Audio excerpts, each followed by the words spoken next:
Giles, commiserations. It's a tough thing to swallow, isn't it, after such a long campaign? What's been the hardest thing about it? Well, I mean, it's losing, obviously. No one wants to lose. No one wants to lose with only one win on the board. But I think one thing's for sure is that we've gone out and we can hold our heads high. We've seen some dark times in this campaign, and we've turned them around.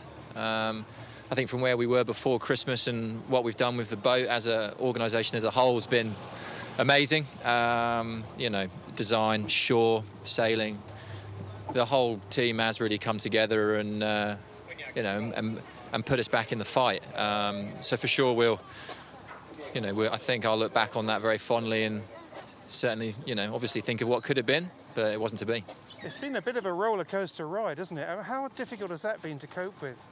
Yeah, it has been a roller coaster, and yeah, of course, it's difficult and challenging. It's the America's Cup. It's not easy, and I think that's accentuated with a new class of boat. It's there's so much scope for many design branches to go down. I think one thing that's been amazing for the event is that actually the boats have ended up being reasonably competitive across most of the win range, which has given some good entertainment and some good racing. And yeah, it's just a shame we fell on the wrong side of that over the last week or so.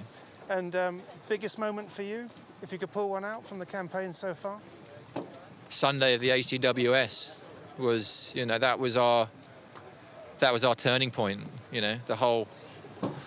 All of us in the team, shore sailing, design. From that day forward, we knew where we were at, and we know we were up against it. And from that point on, we all came together as a group, and got the boat working, and came out swinging in some big races. Thanks very much, Charles. Nick, well, firstly, commiserations to you and the team. Obviously not the result you wanted, but as part of the powerhouse in the middle of the boat, what are your thoughts about the campaign as a whole? It's always tough this stage of any campaign. It's not what we all drive 3 years for to get to, but it is part of it at the end of the day.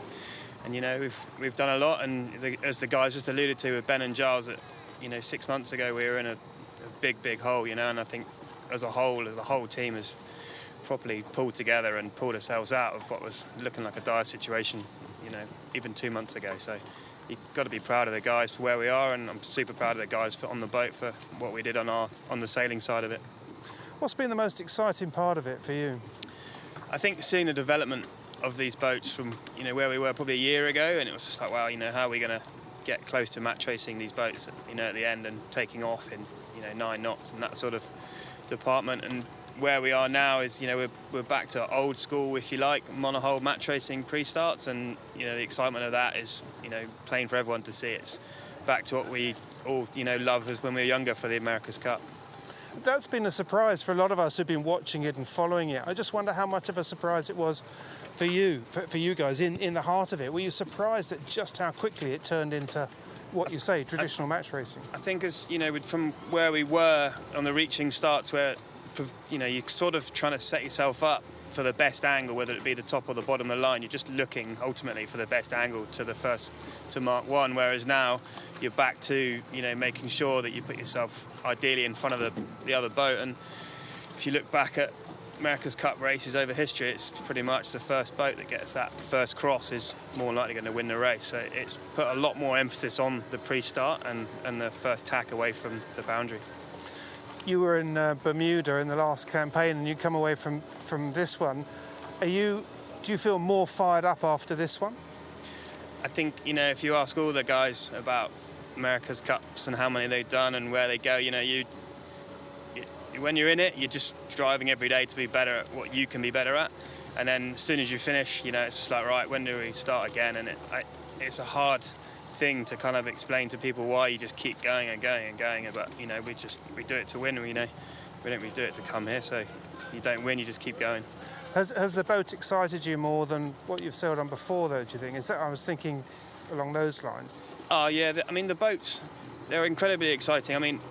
They are super physical for us, and we're obviously running one less grinder. So for us, we've put a lot of effort into that, and we set ourselves that, goal a year ago, probably when we designed the boat. It might be a bit more now, to make sure that we could produce enough watts to cover that with the 6 guys rather than having 8. And I think we've proven that we can do it, and we definitely use a lot more power, I suggest, to other people. But to get into that attacking duel this week and prove that we are there with the power, and that's kind of where I guess you'll see people going probably in the future, where we have a dedicated tactician like Giles has been doing. And I think that proved its weight in gold on course C in the World Series after Christmas. And finally, what will you take away as your sort of best moment from this campaign? I think, it's hard to just pick one. There's been some horrendous moments and there's been some amazing ones, but I think you just sort of level it all out, and it's just the camaraderie between the guys. We kind of split it a bit in the boat. We have, if you put to rugby, we have the forwards and the backs, and the front 6, if you like, are just literally going ham to give the guys the power to move the sails wherever we want, and for the Giles to put the boat wherever he wants to put it. Nice one. Commiserations, but great watching. Thanks for everyone to come and support it as well, and thanks to Ineos. Excellent. Good stuff. Cheers, Nick. Tremendous boat, well executed crew. Well, it's not, again, when you race,